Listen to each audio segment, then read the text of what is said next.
Valérie Fayard, déléguée générale adjointe d'Emmaüs France. En fait, cette année, c'est un événement important, c'est le 10e salon Emmaüs, mais aussi les 60 ans du mouvement. Donc 2 anniversaires la même année. Du coup, on s'est dit que ça se fêtait, qu'il fallait prévoir quelque chose d'un peu spectaculaire et d'un peu spécifique.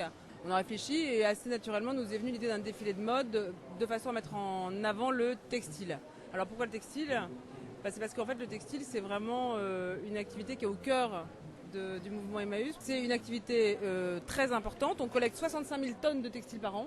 Donc je ne sais pas si vous vous rendez compte, mais c'est quelque chose de monstrueux, c'est juste monstrueux. Les gens qui mettent un sac dans un conteneur du Relais ou dans un conteneur d'Emmaüs, les gens qui viennent nous donner sur site, qui apportent dans les boutiques Emmaüs ou autres.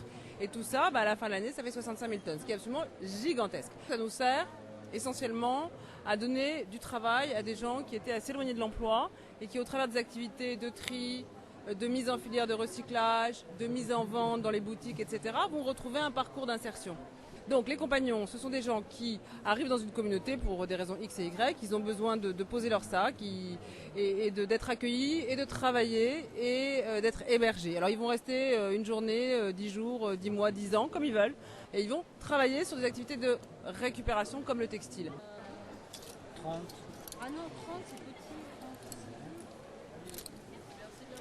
Moi, je suis une habituée d'Emmaüs. Je connais Emmaüs depuis 1955, au moment où l'abbé Pierre a été connu et il a créé tout ça. Je suis Emmaüs depuis longtemps. Non, c'est formidable. Il s'améliore à chaque salon. Il s'améliore. C'est extraordinaire. Et écoutez, je vais vous dire, j'ai retrouvé un pull là en bas que j'ai donné samedi dernier à Emmaüs à la Porte d'Orléans.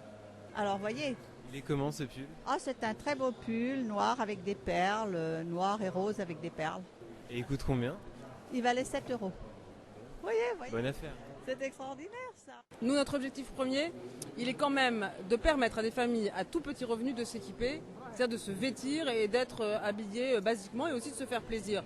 Ces familles-là, elles ont ni les moyens ni l'envie d'aller se mettre des trucs délire comme on a vu aujourd'hui. Donc ça, c'est une cible plutôt une cible bobo sympa.